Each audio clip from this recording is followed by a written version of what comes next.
Alhamdulillah alladzi bi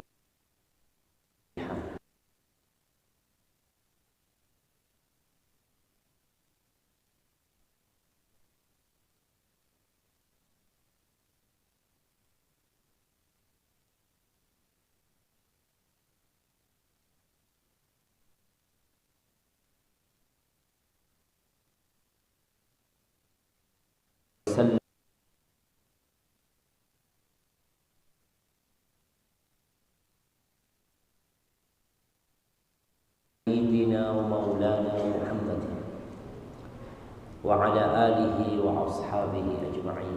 Ya Allah, semoga salawat dan salam, berkah dan nikmat senantiasa Engkau curahkan untuk hamba kekasih-Mu, untuk baginda Nabi kita Muhammad alaihi salatu wassalam, untuk keluarga beliau, untuk istri-istri beliau, untuk putra-putri beliau, dan untuk seluruh sahabat Nabi. Semoga Allah meridhai kita bersama mereka. Amma ba'd.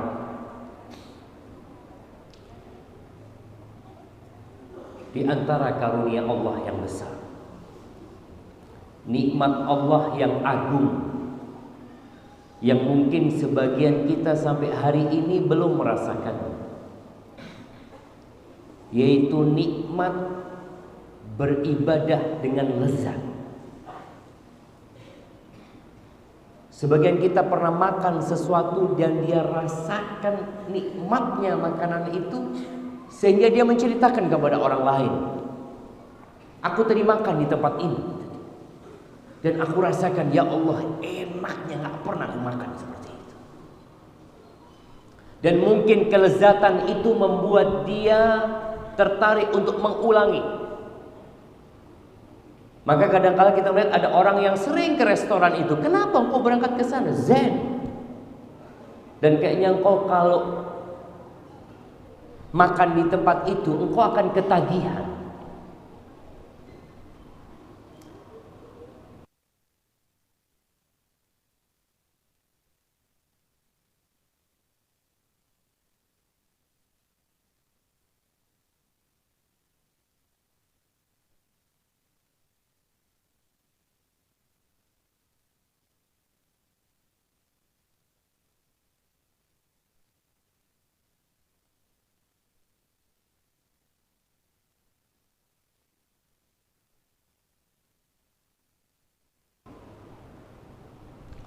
Rasulullah sallallahu alaihi wasallam, beliau mengatakan kepada Bilal bin Rabah di dalam hadis yang diriwayatkan Abu Dawud, "Qum ya Bilal fa'arihna bis shalah." Bangun Bilal, bangkitlah Bilal, buat kami ini istirahat dengan sholat. Bayangkan ya, ada orang yang menjadikan sholat itu tempat istirahat. Ketika dia lelah dari kesibukan dunia, dari aktivitas yang membuatnya letih. Sebagian orang depresi. Kemana seharusnya mereka pergi? Sebagian pergi ke psikiater. Sebagian orang akhirnya harus menegak narkoba. Ada yang obat-obat terlarang dia akhirnya harus telan demi merasakan roha. Dia kepingin rahat, dia kepingin seneng. Berdasarkan data WHO, 1 miliar lebih penduduk bumi ini sakit mental. Ada yang ketagihan selfie, ada yang ketagihan melihat komentar orang, ada yang ketagihan nonton TikTok.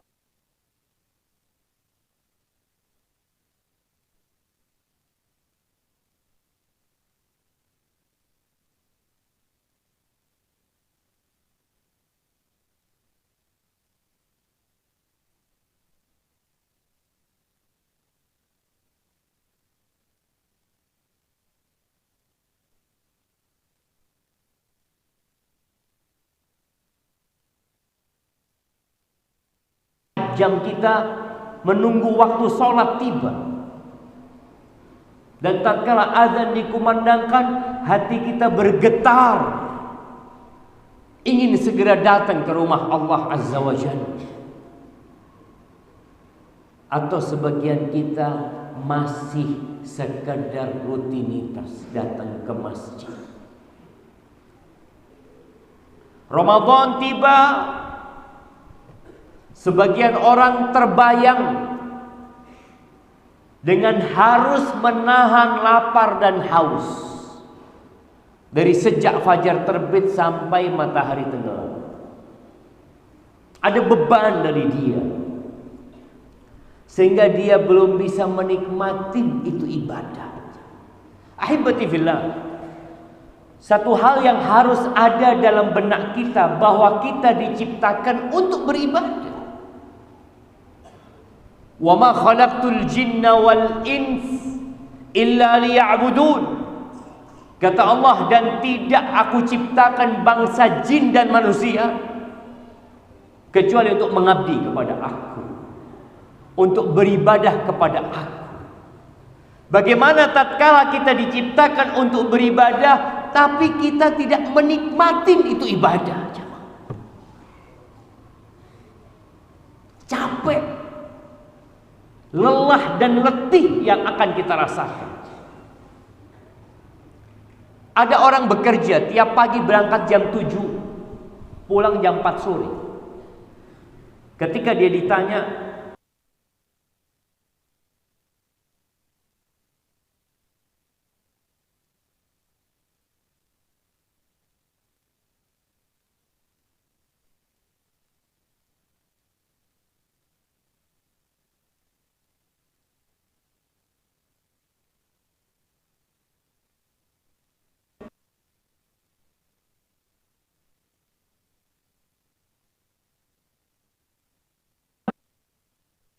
kerjaannya, menikmatin aktivitasnya, tahu-tahu diputus, dia bisa depresi. Tapi tatkala orang terbebani dengan pekerjaannya, lalu dia dipensiunkan dini, alhamdulillah, kata dia, alhamdulillah, ana memang capek kerja di tempat ini. Jangan sampai kita beribadah seperti itu. Bagaimana agar kita merasakan ibadah kita lebih berbobot, ibadah kita lebih dapat kita nikmatin, yang membuat kita ketagihan yang tidak ada habisnya? Maka ada banyak hal yang perlu kita lakukan. Nabi pernah mengatakan kepada umatnya, kepada para sahabatnya, di dalam hadis riwayatkan Nasa'i, wa ju'ilat qurratu aini fis shalah. Allahu akbar. Dan dijadikan penyejuk pandanganku itu di mana? Di sholat.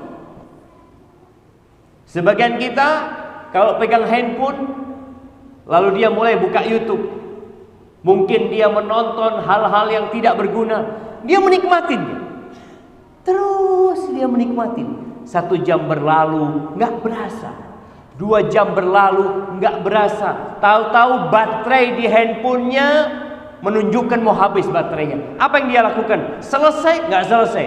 Dia cari power bank, dia pasang itu power bank untuk melanjutkan kelezatan yang dia rasakan. Habis power banknya, dia cas. Kalau bisa dia beli kabel yang panjang 2-3 meter supaya dia bisa menikmati.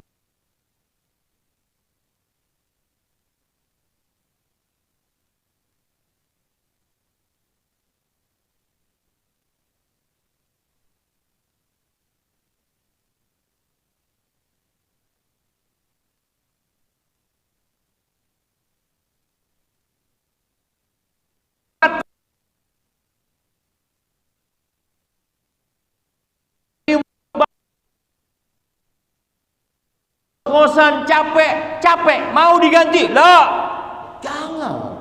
Yang lainnya aja diganti. Kenapa itu terjadi? Dia menikmati. Orang kalau sudah menikmati nggak kepingin berhenti. Apa kata Utsman bin Affan radhiyallahu taala anhu? Lau tahurat qulubukum ma syabi'at min kalami rabbikum. Kalau hati kalian suci, bersih, kalian nggak akan pernah puas baca Quran, nggak akan pernah puas membaca kalam Allah tabaraka wa ta'ala. Maka jangan heran kalau kita mendengar ada orang yang menghatamkan Al-Quran sehari 2 kali. Kok bisa ya? Karena dia menikmati. Agar kita merasakan nikmat dengan ibadah kita, yang pertama kita perlu berjuang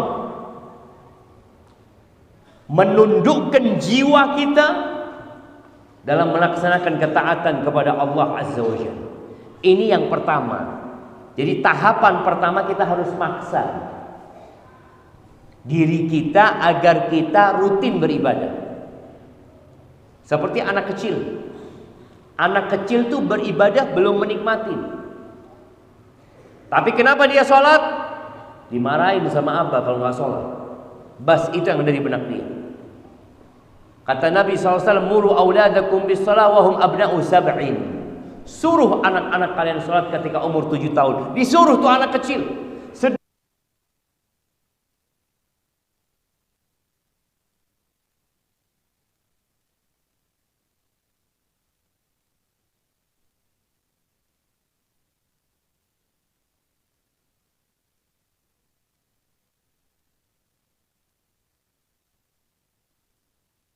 Sholat terbiasa.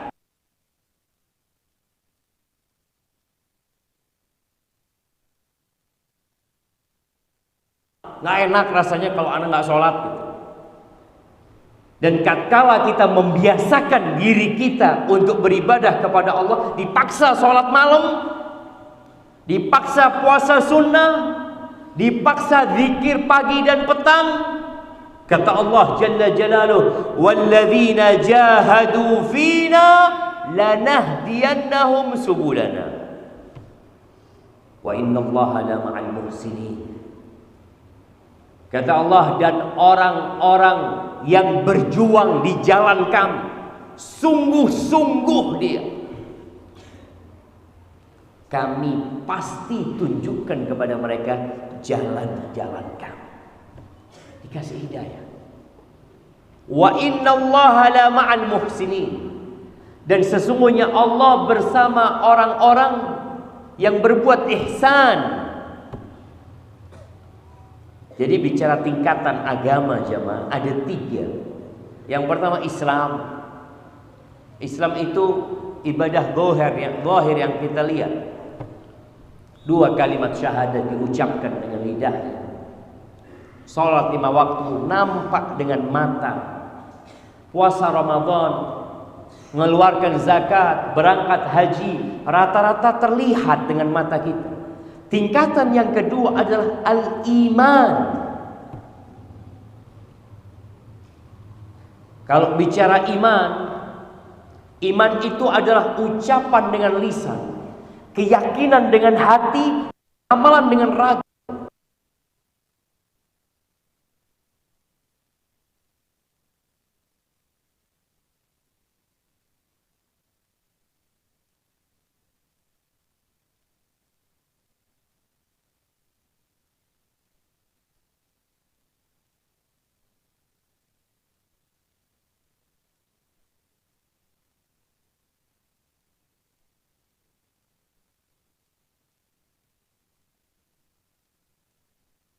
Fa in lam takun tara fa innahu yara. Kalau engkau tidak bisa sampai makom itu, engkau harus yakin Allah senantiasa mengawasi. Nah, selesai nih tingkatan rutinitas. Kita sudah mengamalkan, tidak lagi terbebani karena sudah rutin kita kerjakan. Biasanya orang kalau udah biasa itu jamaah, ya udah nggak berat. Orang yang biasa puasa Senin Kemis beda sama orang yang tidak pernah puasa sunnah. Tahu-tahu dia puasa sunnah, berat dia jemaah, lemes. Ketemu sahibnya, kenapa engkau puasa sunnah? Masya Allah. Tapi orang biasa sunnah, dalam kondisi puasa sunnah, dia lari, dia main bola, biasa, dia bekerja. Tapi orang yang tidak terbiasa, Allahu Akbar, Apa kata dia? Tidurnya orang puasa ibadah. Tidur. Nggak terbiasa. Tatkala kita sudah terbiasa, lama-kelamaan tidak lagi merasa terbebani. Tinggal nanti bagaimana kita menikmati ibadah kita. Hal yang kedua, agar kita dapat menikmati ibadah yang kita lakukan, Masya Allah,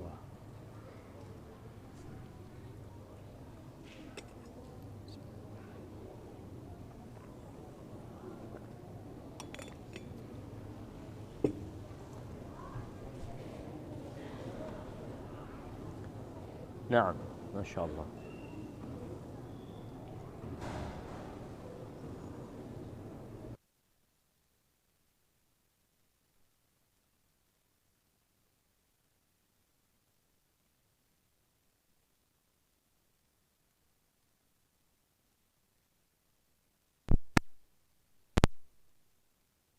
Kita memaksa diri kita beribadah. Hal yang kedua, tinggalkan kemaksiatan dan dosa. Ada sebagian kita yang rutin beribadah tapi rutin pula berbuat dosa. Dia beribadah nanti dosa lagi nanti. Di antara dampak dari dosa, dosa itu membuat ada selaput penutup di dalam hati. Kalla bal rana ala qulub.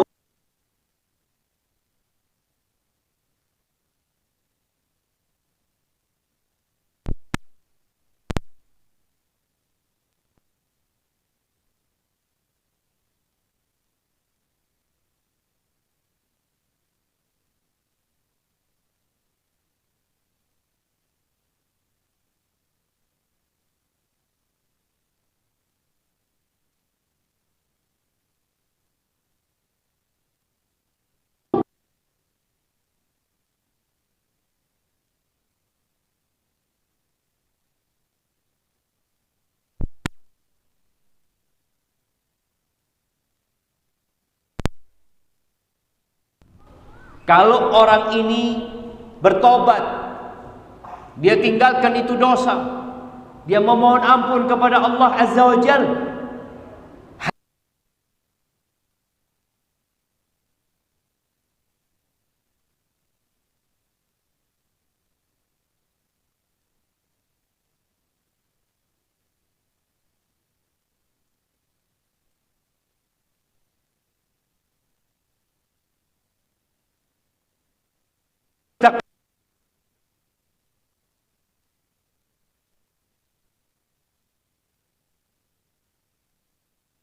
tidak salah. Tapi jangan lupa, azab Allah itu pedih. Mungkin engkau tidak terkena musibah di hartamu dengan dosa yang kau kerjakan. Rizkimu juga bertambah banyak, usahamu tambah besar, padahal dosa-dosamu bertambah banyak. Tapi sebagian lupa, di antara dampak dari dosa itu adalah sulitnya seorang merasakan lezatnya beribadah. Bahkan nggak bisa beribadah. Tatkala ada seorang yang bertanya kepada Hasan al-Basri, juga diriwayatkan dari Abdullah bin Mas'ud radhiyallahu taala anhu. Dia mengatakan, aku ini kepingin sholat malam. Sohib-sohibku bisa sholat malam. Aku siapkan air wudhuku. Aku siapkan semua perlengkapan sholatku di malam hari itu. Ingat, pada masa itu nggak ada listrik, jemaah. Air memang wudhu harus disiapin. Ini orang udah siapin semuanya, kemudian dia tidur, dia baca doa sebelum tidur, dia kepingin sholat malam. Kepingin dia. Buktinya dia kepingin apa? Semua perlengkapan dan persiapan telah dia sediakan. Dia bukan ngomong doang, tapi dia bikin sholat. Tahu-tahu besok bangun adzan subuh. Ya Allah, subuh. besok dia siapkan lagi. Tapi sama bangun agak dia sampai bingung. Orang-orang bisa sholat malam, kenapa aku nggak bisa? Apa bedanya aku sama dia? Sehat badanku, mungkin lebih sehat dari dia. Bahkan ada orang-orang yang Masya Allah, yang sudah tua, yang sakit-sakitan, bisa sholat malam. Sebagian kita masih muda, gagah perkasa, nggak bisa sholat malam. Akhirnya dia bertanya kepada Hasan al-Basri, kenapa aku kok nggak bisa? Padahal semuanya sudah kusiapkan. Apa kata Hasan al-Basri? Qayyadatka dunubuka. Engkau dirantai, engkau dibelenggu sama dosa-dosamu. Oh iya, dibelenggu sama dosa-dosa. Pernah melihat seorang tukang bangunan sedang gali pondasi. Di siang hari, terik matahari yang dapat membakar kulitnya, tapi dia kerja terus. Dia ngangkat batu, dia bikin pondasi, dia pasang kena matahari, dia buka bajunya, capek. Pas azan zuhur di masjid nih, ada kipas angin, ada karpetnya, suasananya nyaman, nggak bisa dia ke masjid. Kenapa dia nggak bisa?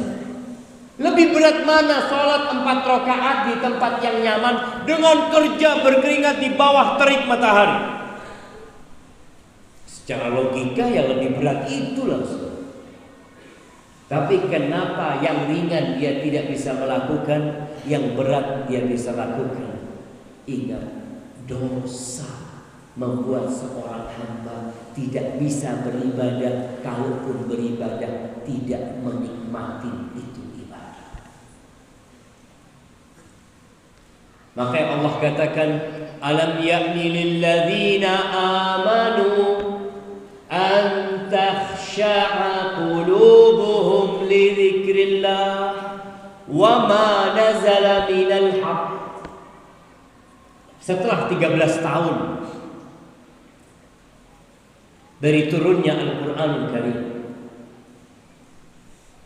turun firman Allah surat Al-Hadid ini, apa belum tiba saatnya buat orang-orang yang beriman untuk tunduk hatinya, lunak hatinya, menerima kebenaran yang Allah turunkan. ولا يكونوا كالذين أوتوا الكتاب من قبل فطال عليهم الأمد فقست قلوبهم وكثير منهم فاسقون. Mereka jangan sampai menjadi seperti ahlul kitab, seperti orang-orang Yahudi, orang-orang Nasrani, yang mereka berbuat dosa dan terus berbuat dosa. Mereka menunda-nunda pertobatan. Oh ya, nanti saya akan berubah, saya ingin jadi lebih baik. Ya, nanti ketika umur saya bertambah, saya akan memohon ampun kepada Allah Azza wa Jalla. Faqala alaihimul amad faqasat qulubuhum. Ketika dia ingin bertobat, hatinya sudah keras, udah gak bisa, udah keras hati. Maka yang ingin menikmati ibadah, jangan cuma semangat melaksanakan ibadah. Kita harus tahu ternyata ada yang membuat kita tidak dapat menikmati itu ibadah. Dosa-dosa kita, hatinya keras ya. Dikasih nasihat gak bisa, dibacakan ayat-ayat Allah, dia juga gak ada efek apa-apanya. Subhanallah. Maka tinggalkan dosa. Menjadi orang yang ahli ibadah itu bukan dengan memperbanyak ketaatan. Kalau kita mencukupkan diri dengan yang wajib-wajib saja, Bas Ustaz, ana cuma bisa melaksanakan yang wajib-wajib saja. Ana qobliyah enggak, ana Senin Kemis enggak, ana ngaji Quran enggak, ana berzikir pagi petang enggak Ustaz. Tapi ana laksanakan yang wajib, ana tinggalkan semua dosa. Apa kata Nabi SAW? Ittaqil maharim takun abbadan nas. engkau tinggalkan yang haram-haram, maka engkau ada di puncak. Engkau akan menjadi orang dengan level a'badun nas, orang yang paling ahli ibadah. Jangan dipikir orang ahli ibadah itu yang banyak ibadah sunnahnya tapi dosa terus dia lakukan. Tapi orang yang ahli ibadah adalah orang yang melaksanakan yang wajib-wajib, yang haram dia tinggalkan. Bisa jadi seperti itu. Kalau dia mau naik levelnya, ada level yang selanjutnya nanti. Ahibati billah, yang ketiga, agar kita dapat menikmati hidup tidak sekedar rutinitas dalam beribadah kepada Allah Azza wa Jalla, meninggalkan kelebihan-kelebihan dalam berbicara yang tidak berguna. Mata juga jangan dibiarkan jelalatan. Makanan jangan berlebih-lebihan. Minum secukupnya aja. Karena orang kalau banyak ngomong, ada banyak waktu yang akan terbuang dari dia. Sebagian kita ba'dal isya bikin kopi, ngobrol sampai jam 9. Harinya nunggu di rumahnya, nggak pulang-pulang suami. Jam 10 belum pulang. Apa yang diomongkan? Dari jam setengah 8 sampai jam 10, 2 jam setengah. Kalau mengkaji ilmu sudah jadi ustadz mungkin tuh orang. Tapi ngobrol, katemu, dunia yang dibicarakan, tinggalkan. Nggak apa-apa kita ngobrol, tapi secukupnya. Jangan berlebihan. Makan juga seperti itu. Sebagian orang untuk makanan ini, masya Allah, entar ke Jember, makan nasi goreng. Bodoh sih nyaman di Jember. Allah Akbar. Jadi benda besar ke Jember pada urusan makan. Iya, coba. Antum bisa lihat ya bagaimana perjalanan dia ke restoran itu. Dia cerita ini itu urusan makan. Rasulullah SAW mengajarkan kepada para sahabatnya, ma mala'a adamiyun wi'a'an syarran min batn. Enggak ada wadah yang lebih buruk yang diisi oleh anak manusia itu lebih daripada perut. Berapa? Sedangkan kita butuh makan. Bihasab ibni Adam itu sudah. Kalau harus makan, luqaimat yuqimna biha sulbah. Ya sudah, kalau kamu makan, makanlah beberapa suap makanan yang membuat punggungmu tegak. Karena kita perlu sholat, kita sholat itu berdiri. Kita punya banyak aktivitas yang memerlukan punggung kita tegak dalam mengabdi kepada Allah Azza wa Jalla. Cukup. Maka anak-anak pesantren itu hampir gak ada yang gemuk. Kalau antum lihat, kenapa? Ya karena makannya mungkin al-ladifi yang ada di makanan tidak berlebihan. Fa in kana fala budda la mahala. Kalau dia harus makan makanannya enak, dia jarang makan enak, dia kepingin makan nih makanan. Bagaimana aturannya? Kata Nabi SAW, fathuluthun li ta'amihi wa thuluthun li syarabihi wa thuluthun li nafasihi. Maka hendaklah kau makan dengan aturan sepertiga makan, sepertiga minum, sepertiga buat nafas. Subhanallah. Kenapa orang-orang di bulan Ramadan itu kok ibadahnya kuat-kuat ya orang dulu ya? Kuat-kuat mereka. Mereka sholat tarawih itu sampai mau subuh. Bayangin. Kalau sekarang kan orang memang sholat malam ya mah. Sholatnya mulainya jam 1. Ya pantas. Hampir subuh dia itu selesainya waktunya sahur. Dulu itu sholatnya ba'dal isya.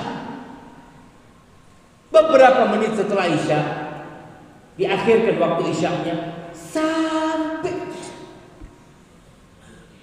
makanan mereka nggak banyak.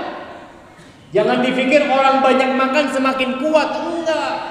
Semakin banyak makan semakin banyak penyakit. Ada orang makan habis gitu sabuknya dikendorin. Kenapa? Dia mau nambah lagi jemaah. Padahal sudah full, bukan sepertiga ini jemaah. Ini sudah 2/3 isinya makanan. Karena nggak kuat dia lepas sabuk. Maka tinggal ngobrol secukupnya. Jangan lama-lama ngobrol. Ngobrol ada perlunya ngobrol, selesai tinggal. Nonton, mata juga dijaga. Ada hal-hal yang boleh dilihat, tapi jangan terlalu banyak juga. Engkau perbanyak menonton yang bermanfaat. Allah mengatakan kulu washrabu wa la tusrifu innahu la yuhibbul musrifin. Allah enggak suka orang-orang yang berlebih-lebihan. Kemudian yang keempat, kita perlu menghadirkan di dalam jiwa kita tentang kenapa kita melaksanakan ibadah itu. Kenapa antum sholat? Antum kenapa wudhu? Kenapa antum tinggalkan rumahmu? Ada sebagian orang mengatakan, ya apa sudah kewajiban. Iya, itu level pertama tadi, orang berjuang karena kewajiban. Tapi bagaimana sekarang antum mengingat kenapa antum beribadah? Ya, anak ingin dicintai Allah. Wallahi jemaah, ketika antum cinta sama Allah dan antum ingin dicintai Allah, cinta itu membuat antum mendaki gunung dan menyeberangi lautan. Itu cinta. Maka bagaimana antum beribadah dalam rangka mendapatkan cinta Allah Subhanahu wa ta'ala dalam dunia percintaan di bumi ini? Antum lihat bagaimana orang siap berkorban apa saja demi orang dia cintai. Nih anak-anak yang pesantren, orang tua kalian tuh cinta sama kalian. Sebagian mereka itu kerja di siang hari, ditambah malam hari dia kerja demi untuk biaya anaknya sekolah ke pesantren. Anak kok dengar cerita sebagian orang tua yang jadi petani, sebagian ibu yang menjual emasnya demi anaknya di pesantren. Dia lakukan segalanya karena dia cinta. Bagaimana sekarang ketika antum beribadah dalam rangka mengharapkan cinta Allah dan antum mencintai Allah Azza wa Jalla? Maka orang yang mencintai Allah dimanapun dia diletakkan, dia akan menikmati itu ibadah. Dan di antara cara mengharapkan cinta Allah itu adalah menambah dengan ibadah-ibadah yang sunnah. Kalau tadi bicara yang wajib, sekarang kau tambah dengan yang sunnah. Buktikan kau cinta sama Allah Subhanahu wa ta'ala. Kalau bicara kewajiban, ya sudah, Anda sholat 5 waktu yang wajib. Bas. Kalau Anda enggak sholat 5, kalau Anda sudah sholat 5 waktu, Allah akan mengazab Anda enggak. Tapi kau ingin naik levelnya, menggapai cinta Allah yang sunnah. Di dalam sebuah hadis qudsi, Allah Azza wa Jalla mengatakan, "Wa ma taqarraba ilayya 'abdi bi syai'in ahabba ilayya mimma aftaratuhu." Tidak ada amalan yang hambaku mendekatkan dirinya kepada aku yang lebih aku cintai daripada yang wajib-wajib. Enggak ada. Jadi yang wajib kerjakan. Ini yang paling dicintai Allah Subhanahu wa ta'ala. Lalu kata Allah, "Wa ma yazalu 'abdi yataqarrabu ilayya bin nawafil hatta uhibba." Dan hambaku ini terus mendekatkan dirinya kepadaku dengan yang sunnah-sunnah, yang anjuran-anjuran, sampai aku cinta kepada dia. Allah. Maka ketika antum sedang melaksanakan ibadah yang wajib, aku ini sedang melaksanakan sesuatu yang dicintai Allah. Setelah itu orang pada pulang ya, selesai sholat, ya Allah aku mau tambah 2 rakaat ba'diyah. Kenapa? Ya supaya aku lebih dicintai Allah Subhanahu wa taala. Sehingga antum melaksanakan ibadah mulai ada kelezatan di sana. Antum sedang mencari sesuatu. Kalau melaksanakan yang wajib, ya udahlah ini kan kewajiban, laksanakan yang sunnah. Sebagai bentuk antum sedang mau menikmati itu ibadah. Puasa Senin Kamis, nggak bisa puasa Senin Kamis. Tiap bulan puasa 1 hari. Jadi ketika ada seorang sahabat bertanya kepada Nabi SAW tentang puasa, Nabi SAW mengatakan kepada dia, sum yauman min kulli syahr. Udah, cukup engkau puasa 1 hari dalam sebulan. Sahabat ini mengatakan, ya Rasulullah, aku mampu lebih dari itu. Sum yaumain, udah puasa 2 hari dalam sebulan. Ya Rasulullah, aku mampu lebih dari itu, kata sahabat. Lihat bagaimana tatkala dia sudah menikmati ibadah, dia minta tambah. Lalu kata Nabi SAW, sum 3 ayyamin min kulli syahr. Udah kau puasa 3 hari dalam setiap bulan. Itu seperti puasa 1 tahun, kata Nabi SAW. Maka kita lakukan. Paling tidak sehari dalam sebulan. Kalau bicara sholat sunnah, saat anak ini berat, sholat qobliyah, ba'diyah berat banget, ya udahlah. Paling tidak antum 2 rakaat sebelum subuh sama 1 itu. Bas. Ada orang yang masih proses. Nanti lama-kelamaan dia qobliyah sebelum subuh, terus dia jaga witir, mungkin sebelum tidur dia lakukan. Mudah-mudahan lama-kelamaan dia udah terbiasa, dia mulai mencari tambahan. Dan di situ dia akan merasakan kelezatan. Kemudian yang selanjutnya adalah memikirkan hasil dari ibadah yang kita lakukan. Dapat apa sih kita ibadah?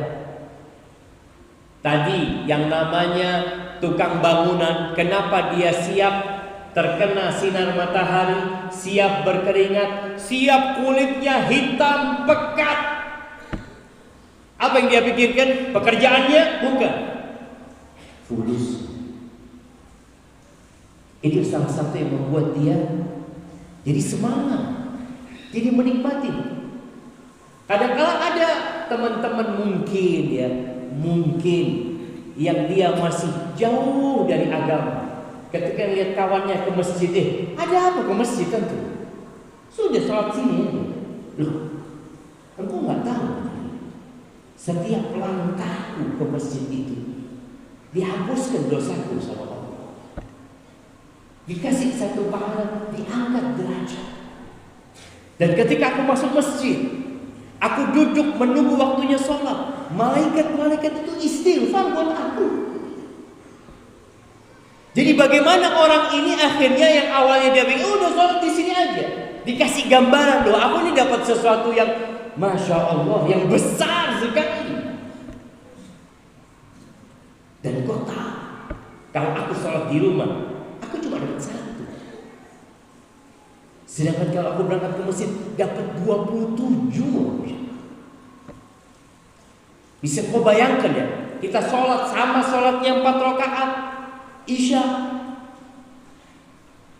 Sedangkan kalau aku ke masjid, Allah dapat 27. Dan ada tambahan lagi.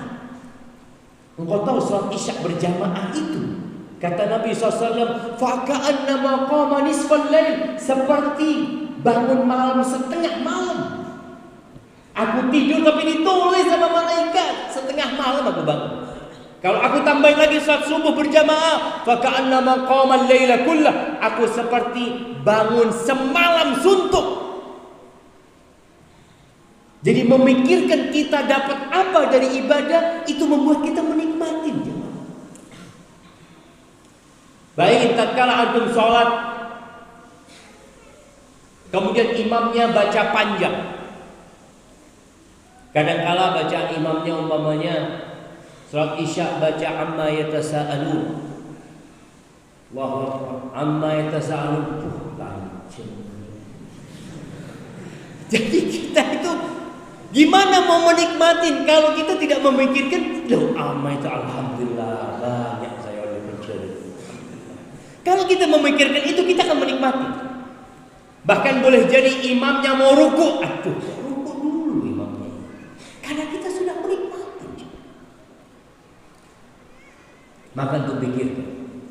Allah Azza wa Jalla mengatakan al-malu wal banun zinatul hayatid dunya wal baqiyatus salihatu khairun 'inda rabbika thawaban wa khairun amala. Kata Allah Azza wa Jalla, harta dan anak-anak laki-laki itu perhiasan kehidupan dunia. Makanya orang berusaha, bekerja, kepingin punya anak, bagaimana dia membanggakan syuhada waladi, ini anakku sedang belajar di pesantren, Masya Allah, iya itu perhiasan kehidupan dunia. Tapi al-baqiyatus salihat,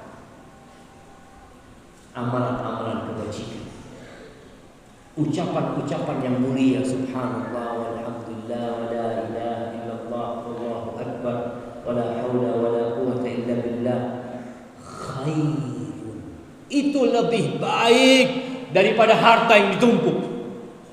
Antum dapat lihat jemaah, ada manusia punya kekayaan 1 triliun, punya kekayaan 100 triliun, punya aset di mana-mana, ribuan hektar tanah yang dia miliki, ada banyak perumahan yang dia dirikan. Ketika dia mati, dan pasti dia mati, ditinggal. Tidak ada satupun yang dia bawa. Kalau dikatakan ini orang Ustaz punya tanah 100.000 hektar, baik, ketika dia mati ditaruh di mana? Satu kali itu khalas. Maka Allah katakan wal baqiyatus salihatu khair, lebih baik. Itu yang lebih kita butuhkan. Tatkala semua manusia meninggalkan kita dan yakin kita akan sendirian, siapa yang akan dampingin kita? Bacaan Quran kita di dalam kubur, puasa kita yang akan mendampingin kita, zakat kita, sedekah kita.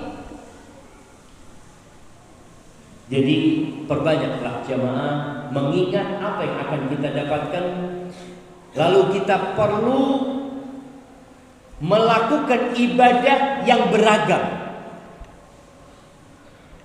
Maksudnya beragam ini untuk supaya tidak rutinitas saja. Kalau bicara sholat, oke. Dia sholat sunnah di masjid, sholat sunnah di rumah, sholat sunnah di kantornya.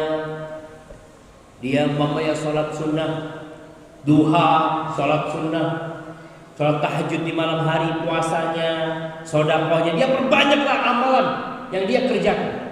Kemudian dalam bacaan-bacaan sholatnya pun dia perlu baca yang beragam.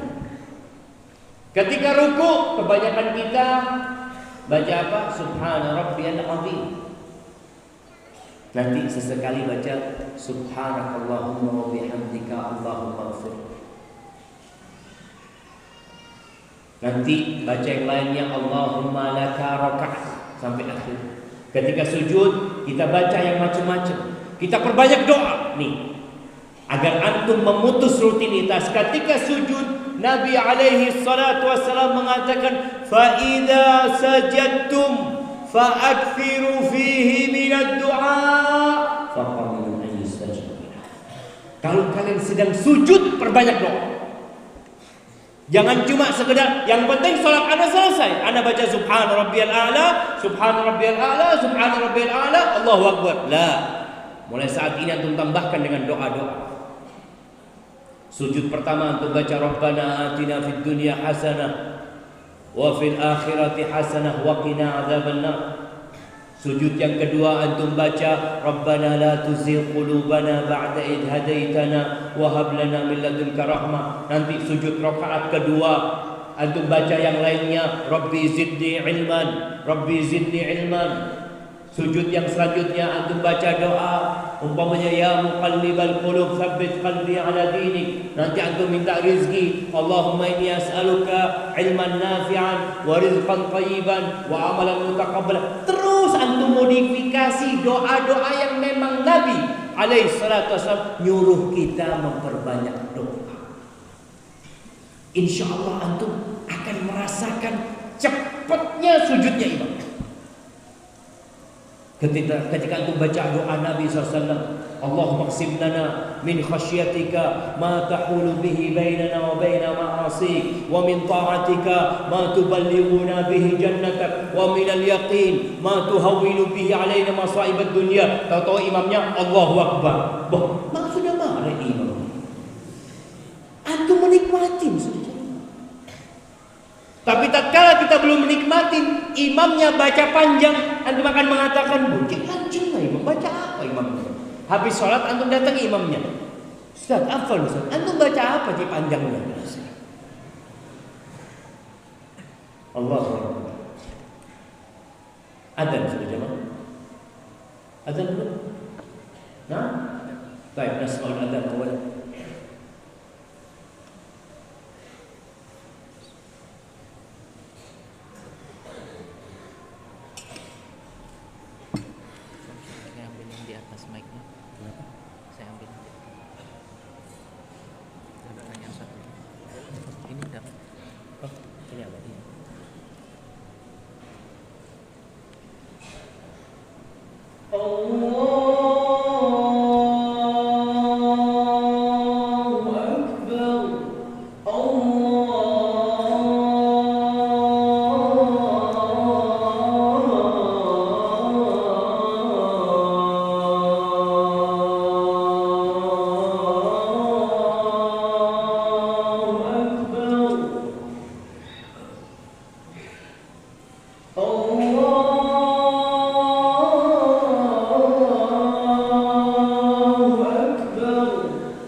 Allahumma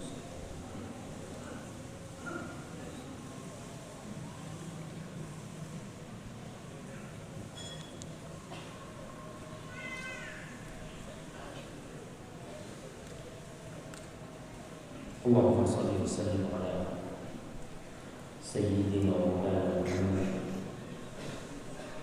Ya Allah. Jadi berusaha kita untuk meragamkan bacaan-bacaan kita dalam sholat kita sambil menghayati arti. Kayak kita menjawab azan. Di antara jawaban azan itu ketika muadzin mengatakan asyhadu an la ilaha illallah, kita mengatakan asyhadu an la ilaha illallah. Tapi ada bacaan lainnya wa ana asyhad, wa ana asyhad. Aku juga bersaksi, aku juga bersaksi. Sehingga orang itu dengan adanya keragaman ini, dia tidak menjadi rutinitas. Bicara sholat, bacaan dia bukan cuma qul huwallahu ahad, enggak. Dia baca qul huwallahu ahad, nanti dia baca abasa wa tawalla, nanti dia baca alhaakumut takatsur, nanti dia baca wattini wazzaitun, nanti dia baca wal fajri wa layalin ashr, nanti dia baca wasyamsi wa duhaha, nanti dia baca wal adiyati dhabha, nanti dia baca al qari'atu wal qari'ah, nanti dia baca idza zulzilatul ard zilzalaha. Jadi dia punya banyak bacaan yang menghancurkan rutinitas bacaan dia. Maka usahakan kita punya hafal. Dan ana sendiri merasakan ketika anak baca rutin satu surat, umpamanya wal fajri wa layalin ashr, akhirnya jadi kebiasaan aja gitu, kurang penghayatan. Itu kalau bacaan tadi bacaan Quran. Dan di luar sholat bacalah Quranul Karim jemaah dengan arti dan tafsir. Nabi SAW kadang-kala beliau itu minta dibacakan Al-Quran sama para sahabat. Pernah beliau meminta kepada Abdullah bin Mas'ud radhiyallahu taala anhu untuk membacakan Al-Qur'anul Karim. Apa kata Abdullah bin Mas'ud? Ya Rasulullah, kaifa aqra'u 'alaika wa 'alaika unzil? Bagaimana aku membacakan Al-Quran kepadamu sedangkan Quran ini diturunkan kepadamu? Maka Nabi SAW mengatakan fa inni uhibbu an asma'ahu min ghairi. Aku suka mendengarkan dari yang orang lain. Dibacakan sama Abdullah bin Mas'ud radhiyallahu ta'ala dari awal surat An-Nisa. Kemudian ketika sampai kepada ayat 41 sampai kepada firman Allah, fa kaifa idza ji'na min kulli ummatin bi syahid wa ji'na bika 'ala haula'i syahida. Bagaimana apabila kami mendatangkan saksi dari setiap umat dan kami mendatangkan engkau menjadi saksi atas semua umat manusia. Nabi SAW mengatakan hasbuk, cukup sudah, cukup. Ketika Nabi ngomong cukup, aku masuk melihat wajah Nabi SAW. Belum melihat air mata itu berlinang di pipi Nabi SAW. Bagaimana sekarang kita baca Quran, memahami artinya dan menghayati.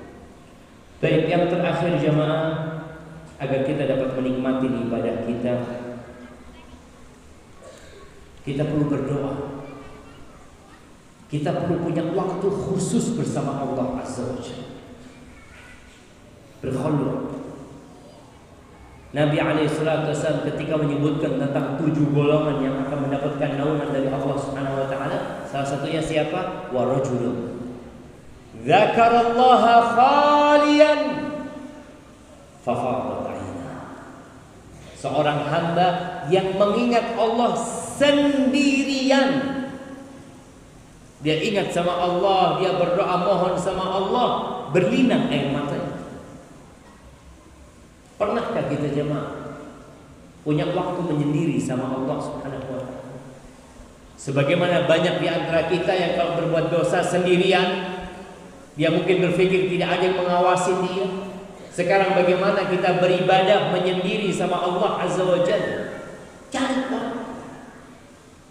Habis subuh ketika orang semua pulang dari masjid, kita duduk sampai matahari terbit. Habis isya ketika orang semua pulang, mungkin kita masih hendak berdoa mohon mengingat Allah Azza wa Jalla. Atau di malam hari tatkala istri anak-anak tidur, kita berusaha untuk menyendiri sama Allah Azza wa Jalla. Karena kita perlu meminta kepada Allah Azza wa Jalla. Mu'adz bin Jabal radhiyallahu taala anhu dikasih doa sama Nabi SAW agar dibaca di penghujung setiap sholat. Apa doanya?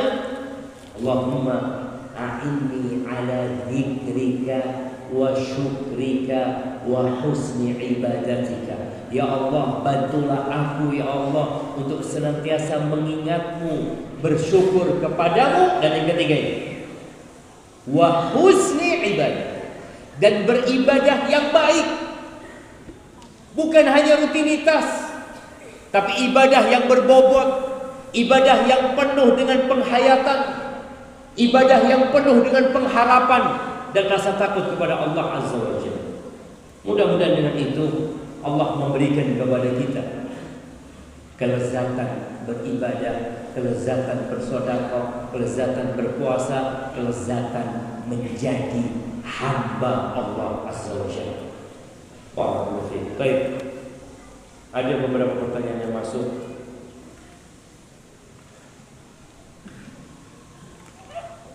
Nah, ini ada pertanyaan, bagaimana cara kita mencintai Allah Ta'ala melebihi dari apapun hingga kita menikmati ibadah kita. Ya, cinta itu membuat segalanya jadi indah. Bagaimana kita membuat kita lebih cinta sama Allah Azza wa Jalla? Kau harus kenal sama Allah Azza wa Jalla. Dalam peribahasa Indonesia dikatakan tak kenal maka tak sayang. Kita kadang-kala ketemu dengan seseorang biasa-biasa aja, dan orang itu datang, kita salaman, ahlan wa sahlan, sama saja kita nggak terlalu memuliakan dia. Tahu-tahu ada sahib kita yang membisikkan kepada kita, nggak tahu sama fulan, enggak, fulan itu ngasih rumah engkau, yang belikan mobilmu dia. Ya Allah, benar, iya, ahlan wa sahlan, jazakallah khair. Dia berterima kasih. Kenapa? Dia tahu dia orang baik yang telah membantu dia. Bagaimana dengan Allah yang memberikan tangan kepada kita, yang memberikan wajah kepada kita, yang memberikan jantung kepada kita yang berdetak, kedua kaki yang kita gunakan untuk berjalan, mulut dan lisan yang kita gunakan untuk berbicara, pendengaran yang dengannya kita bisa mendengarkan. Hadza kulluhu min Allah tabaraka wa ta'ala. Huwa alladhi ansha'akum wa ja'ala lakumus sam'a wal absara wal af'idah qalilan ma tashkurun. Dialah Allah yang menciptakan kalian. Tadi kalau kita tahu ini semua dari Allah, iya Allah yang kasih. Ya Allah. Yang ngasih pendengar Allah, mata Allah, hati, sehingga kita nggak jadi orang gila. Itu Allah yang kasih. Tapi kata Allah, qalilan ma tashkurun, sedikit kalian bersyukur sama Allah. Maka kenali Allah Azza wa Jalla lewat nama-namanya. Pelajari, kaji tentang nikmat-nikmat Allah Azza wa Jalla, sehingga kita bisa senantiasa mengatakan ya arhamar rahimin irhamna. Sebagian orang kalau sudah susah hidupnya, sulit ekonominya, kadangkala dia berburuk sangka sama Allah Azza wa Jalla. Padahal Allah itu arhamur rahimin. Maka dengan mengenal Allah, insya Allah kita akan semakin cinta kepada Allah. Tadi lewat nikmat-nikmatnya, lewat asma'ullah al-husna, lewat ciptaan Allah, dan lewat Al-Quranul Karim.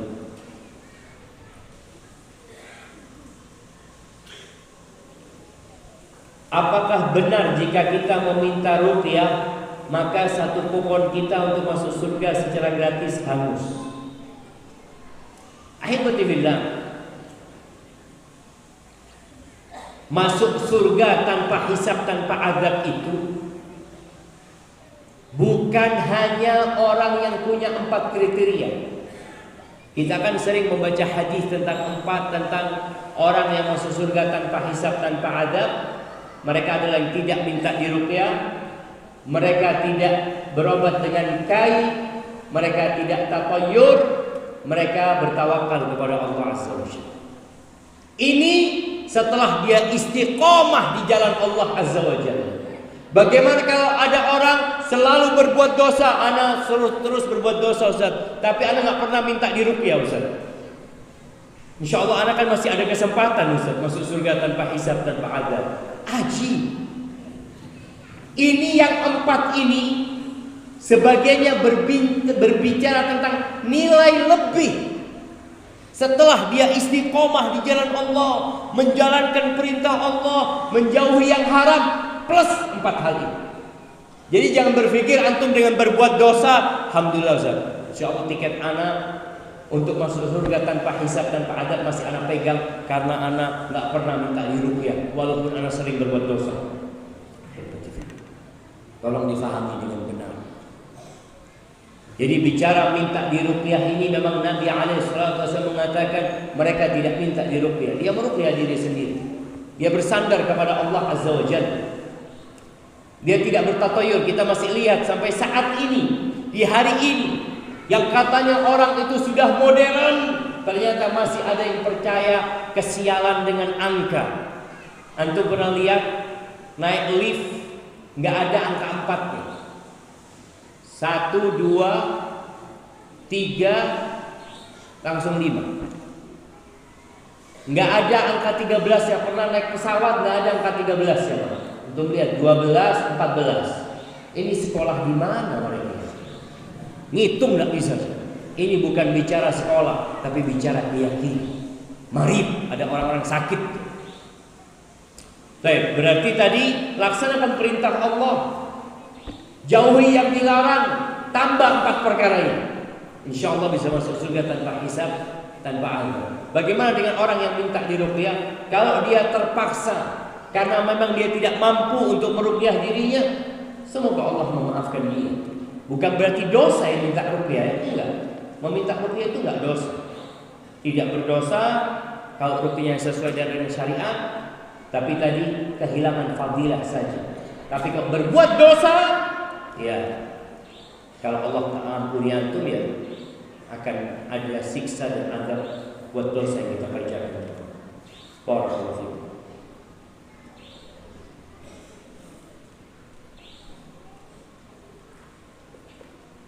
Assalamualaikum Ustaz. Masya Allah. Bagaimana jika kita saat beribadah tiba-tiba muncul sifat riya? Cara mengatasinya gimana Ustaz? Nah,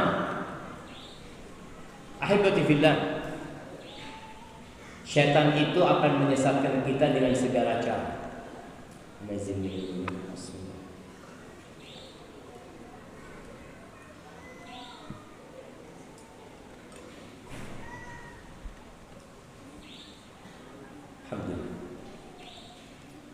Ada orang yang awal ibadahnya ikhlas lillahi ta'ala, nggak ada dia niatan dilihat orang wala apa, tapi di tengah-tengah tahu-tahu sohibnya datang atau calon mertuanya tahu-tahu soli di sebelahnya nih, yang waktunya dia seharusnya ruku dia nggak jadi ruku. Awalnya dia baca watini wa zaitun ya, sudah waktunya ruku ini. Karena ada mertua di sebelahnya, langsung dia amma yatasaalun. Langsung lanceng. Iya, artinya dia membaca itu bukan lillahi ta'ala, karena untuk riya. Bagaimana cara menghilangkannya? Yang pertama, engkau harus tahu bahwa ketika engkau riya, ibadahmu tiada guna. Apa manfaatnya engkau capek-capek diazab sama Allah Azza wa Jalla? Dan Allah tahu engkau riya, mungkin orang-orang nggak tahu engkau riya. Dan kita perlu memerangi bisikan-bisikan syaitan agar kita menampakkan ibadah kita, sampaikan kepada syaitan. Kalau datang baca a'udzubillahi minasyaitonir rajim, betul.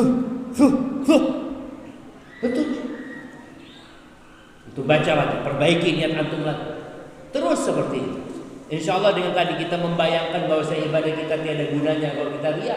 Apa sih yang kita inginkan dari orang? Ingin harta, dia nggak punya harta. Ingin pujian dia nggak berguna buat kita. Kalau Allah murka sama kita, berarti manusia nggak punya apa-apa. Lalu kenapa kita berharap kepada manusia?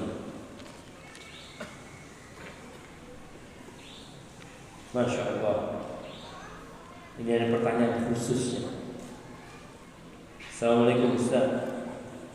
Ana mau bertanya. Ana sangat senang futsal. Bahkan dalam sepekan jadwal bisa sampai 5-6 kali. Namun setelah menikah, Ana hanya diberi jatah futsal 1-2 kali. Itu pun istri Ana selalu ngambek dan ngomel-ngomel. Apa yang harus Ana lakukan Ustaz? Mohon nasihatnya, kebetulan istri Ana juga hadir.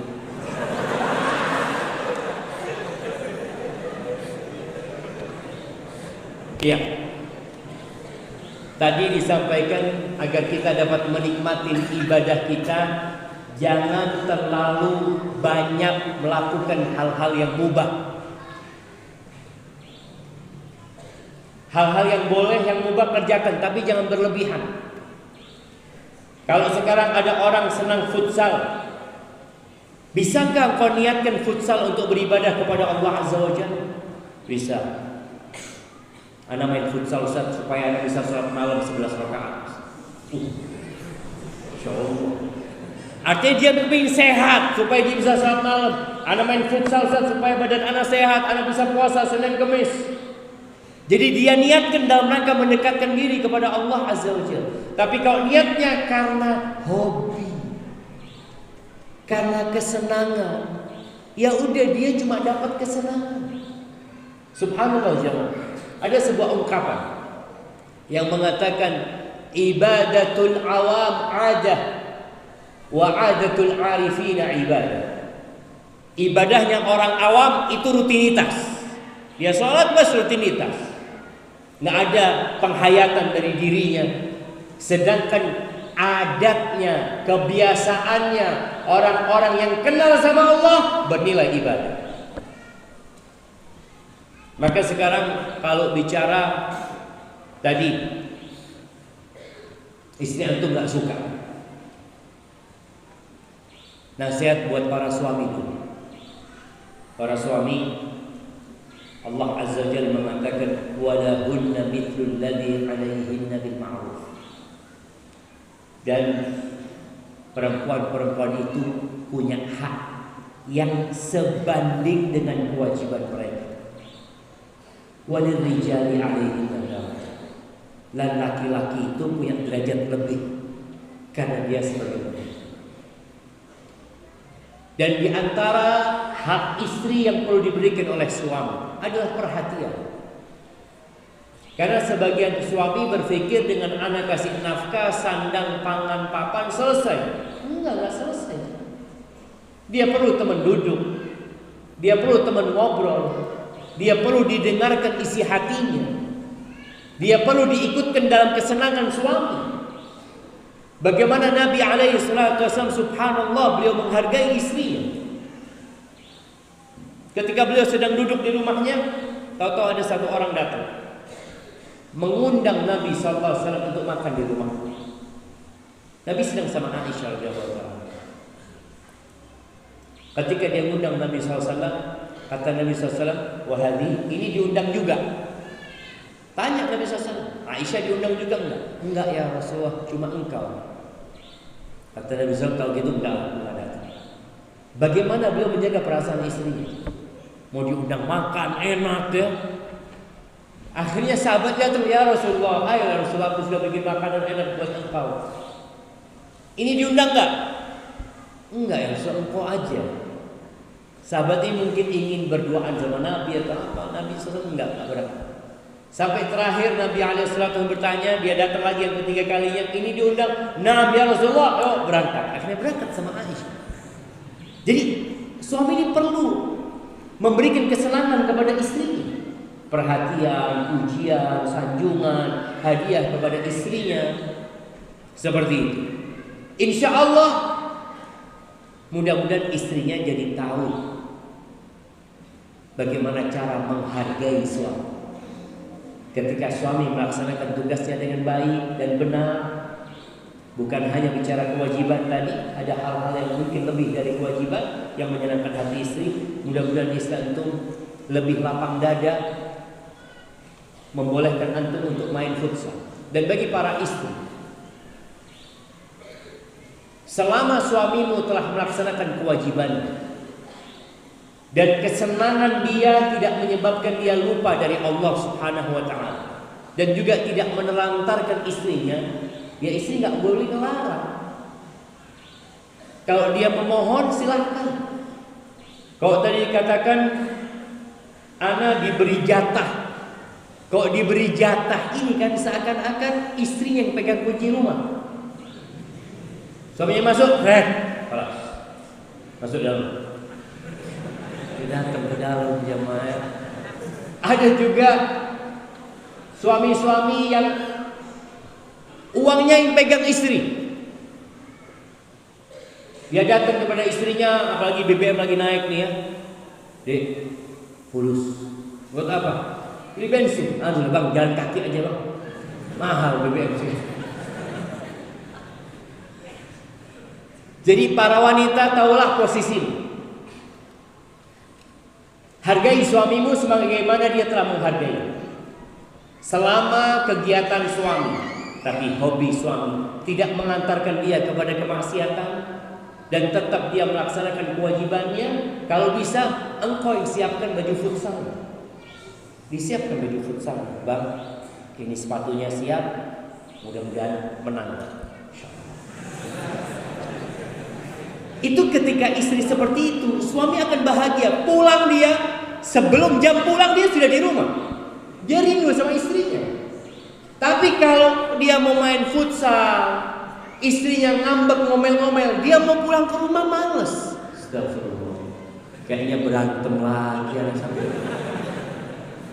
Maka bagi para wanita, tolong engkau ketahui posisimu sebagai seorang istri. Pemimpin di situ adalah suamimu. Kalau bicara suami melakukan hal yang tidak berguna, yang kurang bermanfaat, di situ ada watawasau bil haq, watawasau bis sabr, ya. Saling memberikan nasihat kepada suaminya, memberikan arahan kepada suaminya. Dan seorang suami harus tahu dia, engkau tuh pemimpin. Pemimpin itu bukan hanya minta dilayani, tapi pemimpin itu melaksanakan tugas. Sehingga tadi yang dipimpin akan menghargai dan menghormati pemimpin. Maka seperti itu, mudah-mudahan para wanita ya tahu batasan-batasan dia sebagai seorang istri. Selama yang dilakukan suami itu bukan hal yang haram dan tidak berlebih-lebihan, ya ahlan wa sahlan.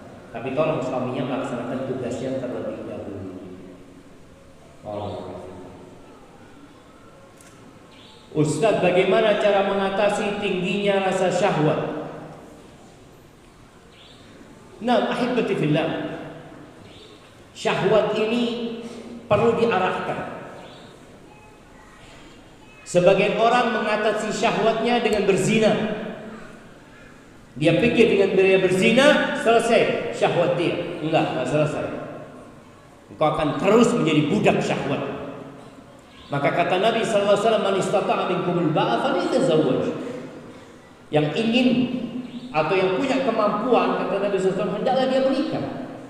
Kenapa disuruh menikah? Fa innahu aghaddu lil basar wa ahsan lil farj. Menikah itu akan lebih membantu antum untuk menundukkan pandangan dan menjaga kemaluan. Loh Ustaz, anak belum bisa menikah, fulus mafi, orang tua tidak memberikan izin. Apa yang harus dilakukan? Fa alaihi bis-shaum. Puasa. Ustaz, Anda sudah puasa, Ustaz. Takut. Ini masalah puasa, tapi kerjanya duduk di pinggir jalan. Anak wirid, subhanallah, subhanallah, udah hari lebat, subhanallah. Enggak jemaah. Kita itu ketika syahwat kita tahu tinggi, maka tundukkan pandangan, berpuasa, jauhi tempat-tempat maksiat, tinggal tempat-tempat sendirian, hindari handphone. Handphone ini kadang-kala kalau kita sudah lihat handphone, lihat naik ke atas. Kalau ada ustaz, kajian ustaz, skip langsung ke atas. Kalau beda harim, detik ada siapa? La haula wala quwata illa billah. Maka jemaah, ini yang jadi penyakit. Ketika orang mengatakan syahwatnya tinggi, sebenarnya enggak. Dia dibohongin sama setan. Maka tolong tundukkan pandangan.